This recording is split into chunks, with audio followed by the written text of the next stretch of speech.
नमस्कार, मैं हूं दीपाली राणा। आप देख रहे हैं टॉप 50 शेयर्स। मार्केट का हाल देखें तो 9600 का लेवल अभी भी होल्ड हो रहा है। 9610 के लेवल पर निफ्टी ट्रेड कर रहा है।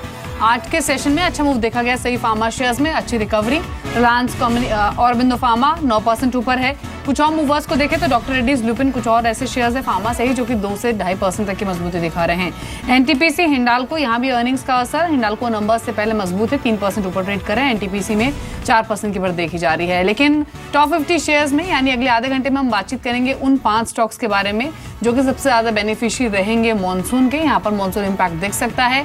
महानगर गैस के नंबर्स आए हैं, नंबर स्ट्रॉन्ग आए हैं, लेकिन आगे का आउटलुक क्या है मैनेजमेंट का, ये समझेंगे। हिंडाल्को और महिंद्रा एंड महिंद्रा जिनके नतीजे आ जाने हैं, क्या प्रोजेक्शंस है नंबर्स को लेकर, वो समझने की कोशिश होगी। और साथ ही इंडेक्स पर भी आज के एक्सपर्ट का व्यू लेंगे। आशीष केलकर हमारे साथ मौजूद भी हैं, उनसे इनफैक्ट सबसे पहले निफ्टी पर ही बात कर लेते हैं। आशीष, गुड आफ्टरनून। पहले इंडेक्स पर ही अपना व्यू दीजिए। 9700 की कॉल सबसे ज्यादा एक्टिव है, सबसे ज्यादा ओपन इंटरेस्ट है, यानी ये इंपॉर्टेंट रेजिस्टेंस लेवल होगा मार्केट के लिए। लेकिन अभी 9616 के लेवल पर आपने क्लाइंट्स को सलाह क्या दी है? पोजीशंस अभी होल्ड रखें इंडेक्स पर या फिर अवॉइड करें? नई पोजीशन बनाने की सलाह हमने नहीं दी है, लेकिन जो पोजीशंस है, जो लॉन्ग पोजीशंस है, उनको होल्ड करने के लिए सलाह दी है। और ये जो लॉन्ग पोजीशंस होल्ड करने की सलाह दी है, उसके लिए हमने जो स्टॉप लॉस रिकमेंड किया है वो है 9565 का, क्योंकि 9565 ये बहुत ही इंपॉर्टेंट सपोर्ट चार्ट के ऊपर दिखाई दे रहा है। तो नई पोजीशन ना बनाए, अभी जो लॉन्ग पोजीशन है होल्ड करें। ठीक है, तो पोजीशंस होल्ड कर सकते हैं, लेकिन नई पोजीशंस यहाँ पर बनाने की सलाह नहीं है, ऐसा व्यू है आशीष का। लेकिन फार्मा शेयर्स को देखिए, स्पेशली देखिए औरबिंदो फार्मा को।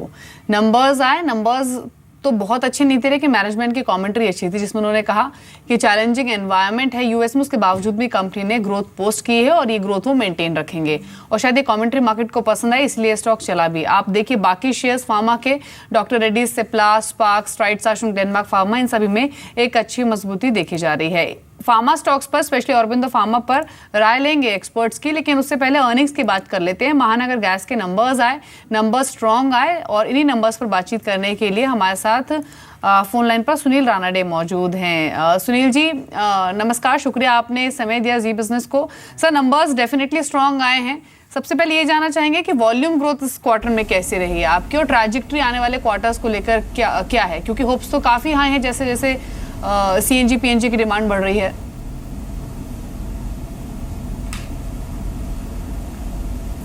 नमस्कार। वॉल्यूम ग्रोथ इस क्वार्टर में अच्छी आई है। ओवरऑल जो हम बोलते थे हमेशा कि CAGR 5 ईयरली CAGR 5 to 7% के रेंज में आएगा, उसी तरीके से लगभग 6% की इंक्रीज़ हुई है इस क्वार्टर टू क्वार्टर ग्रोथ में। 5.7% हो गया है टोटल कंपनी का वॉल्यूम इंक्रीज। इसमें करीबन 8% से ज़्यादा PNG में ग्रोथ हुई है और अप्रॉक्सीमेटली 5% CNG में ग्रोथ हुई है। सो ग्रोथ जैसे हमने एक्सपेक्ट की थी वैसे हुई है। आगे चल के भी इसी रेंज में ग्रोथ होने की हमें आशा है। ठीक है, प्राइस ट्रेंड कैसा रह सकता है आने वाले कुछ क्वार्टर्स में सुनील जी? क्या प्राइस कट्स हो सकते हैं आगे, या price increase of for that matter? Selling, इसमें 2 चीज़ें हमें ध्यान में रखनी पड़ेगी जब हम किसी भी कस्टमर्स को गैस देते हैं। तो CNG और जो घरेलू वापर के लिए जो गैस दिए जाते हैं वो लोकली प्रोड्यूस, मतलब अपने देश में बनने वाला गैस दिया जाता है। और इंडस्ट्री और कमर्शियल व्यापारी तत्वों के ऊपर जो यूज़ होती है गैस की, उसके लिए हमें इंपोर्टेड गैस यूज़ करना पड़ता है। अभी जो देश के अंदर प्रोड्यूस होने वाली जो गैस है उसकी प्राइस थोड़ी बढ़ने की आशंका है 1 अक्टूबर से। बाकी जो इंपोर्टेड गैस है हो सकता है प्राइसेस स्टेबल रह सकती है। ठीक है, एक चीज़ और है सुनील जी, अगर पूरे फाइनेंशियल ईयर की हम परफॉर्मेंस देखें तो जो आपके एबिटा मार्जिन्स हैं वो 31% से ज़्यादा रहे हैं। कांस्टेंट इंप्रूवमेंट हमने मार्जिन्स में आपकी देखी भी है। अभी आगे का आपका आउटलुक क्या है मार्जिन फ्रंट पर? क्या ये अबव 30% की ग्रोथ मेंटेन हो सकती है?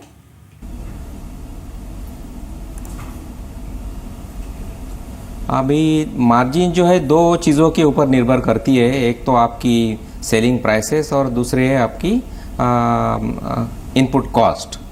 सेलिंग प्राइसेस जो डिपेंड करेगी सब्सटेंशियली, वो जो हमारा गैस परचेस जो हम करते हैं उसकी प्राइसेस बढ़ रहे हैं कि नहीं बढ़ रहे हैं। यदि हम जो गैस खरीदते हैं उसकी प्राइसेस बढ़ते हैं तो थोड़ा सेलिंग प्राइसेस हमें बढ़ानी पड़ सकती है। जैसे कि 16-17 मतलब ये फाइनेंशियल ईयर जो कंप्लीट हुआ उसमें प्राइसेस काफ़ी नीचे आई थी, तो उसका बेनिफिट हम कस्टमर्स को दे पाए। वेराज इन ईयर्स टू कम अभी थोड़ा प्राइसेस बढ़ सकती है, तो उस हिसाब से हमें बढ़ाना पड़ सकता है। अपने मार्जिन के बात करें तो ये मोर और लेस स्टेडी मार्जिन चलनी चाहिए। बिजनेस यदि नॉर्मली चलता है तो थोड़ा बहुत एडवांटेज फर्दर मिल सकता है यदि फॉरेन एक्सचेंज रेट जो बोलते हैं यूएस डॉलर रुपी का जो विनिमय दर होता है इसमें कोई बेनिफिट्स आते हैं पहले साल के कंपैरिजन में, तो हमें थोड़ा और एडिशनल मार्जिन भी मिलने के चांसेस है। ठीक है, एक और क्वेश्चन सुनील जी, वो है कंपनी की प्रेजेंस को लेकर। महाराष्ट्र में आपकी डोमिनेंट पोजीशन है, नागपुर में भी आपने एक्सपेंड किया है, लेकिन क्या कुछ और ज्योग्राफीज हैं जहां पर आप एक्सप्लोर कर रहे हैं अपॉर्चुनिटी, या पर जहां पर आप जल्द ऑपरेशंस शुरू करेंगे?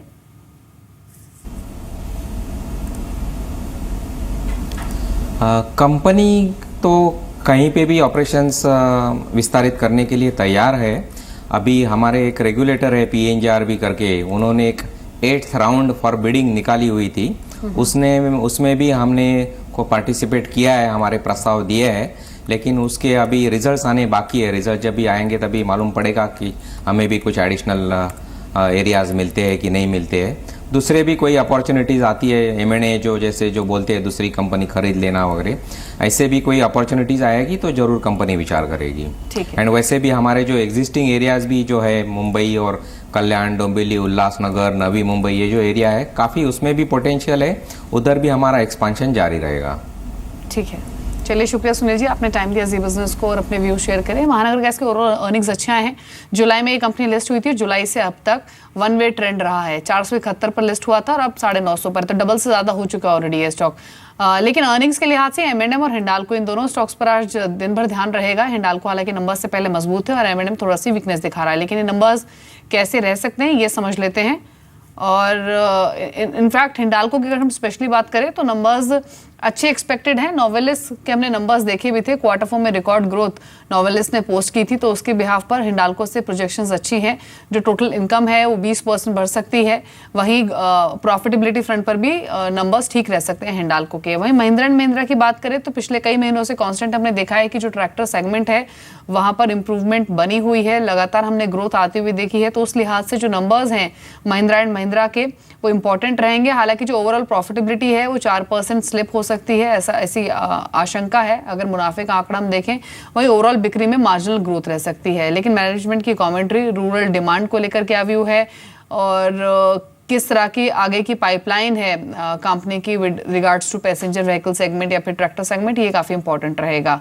लेकिन एबिटा मार्जिन्स हैं वो भी थोड़े स्लिप हो सकते हैं। आशीष, एक तो आपका कमेंट हिंडाल्को पर चाहिए क्योंकि अर्निंग से पहले अच्छा मूव ये दे रहा है स्टॉक, 2.5-3% ऊपर आ चुका है, यहाँ क्या करना चाहिए? दीपाली, अगर हम चार्ट देखते हैं हिंडाल्को का तो बहुत ही बेहतरीन चार्ट फॉर्मेशन बनता हुआ नजर आ रहा है। फरवरी 2017 से लेके अभी तक एक टाइट रेंज में घूम रहा था, जिसको आज हमने ब्रेकआउट मिलते हुए नजर आ रहा है। तो डेफिनेटली यहाँ पे खरीदारी करने का बहुत ही बढ़िया मौका आज दिखाई दे रहा है। अगर ये स्टॉक 206 के ऊपर ट्रेड करता रहता है, टिका रहता है और क्लोजिंग बेसिस पर इसके ऊपर ही रहता है, तो एक बहुत ही अच्छी मूव देखने को मिलेगी और जिसमें इसका टारगेट जो रहेगा करीबन 222 का हो सकता है अगले 6-7 ट्रेडिंग सेशन में। तो डेफिनेटली बाय करने की सलाह होगी। इसके लिए जो स्टॉप लॉस मैं रिकमेंड करूंगा 201 रुपए का होगा, 231 के लक्ष्य के लिए। ठीक है, अभी हमने थोड़ी देर पहले ना औरोबिंदो फार्मा की भी बात की थी आशीष। एक तो औरोबिंदो फार्मा पर ही अभी क्या करें ट्रेडर्स, इन लेवल्स पर आकर मुनाफा समेट लें या फिर और पोटेंशियल आपको दिख रहा है? और दूसरा, फार्मा में ही कोई ट्रेड अभी आपको लग रहा है क्या कि इनिशिएट किया जा सकता है खरीदारी की तरफ, जिस तरह की बाइंग आज देखी जा रही है अक्रॉस द बोर्ड? पहले औरोबिंदो की बात करते हैं। अभी करीबन 560 लेवल के लेवल पे ट्रेड करता हुआ नजर आ रहा है ये स्टॉक। हमने अगर देखा तो पिछले 7-8 ट्रेडिंग सेशन में जिस तरह से बिकवाली आई थी उसके बाद एक पुलबैक रैली एक्सपेक्टेड था और आज ये पुलबैक रैली यहाँ पे दिखाई दे रही है। मैं मानता हूँ कि इसमें अभी भी पोटेंशियल है, ज्यादा से ज्यादा ये 572, 574 तक जाने की संभावना चार्ट के ऊपर दिखाई देती है। एक्सट्रीम शॉर्ट टर्म ट्रेड रहेगा, ये इंट्राडे भी हो सकता है, लेकिन स्ट्रिक्ट स्टॉप लॉस के साथ इस स्टॉक को ट्रेड करना जरूरी होगा।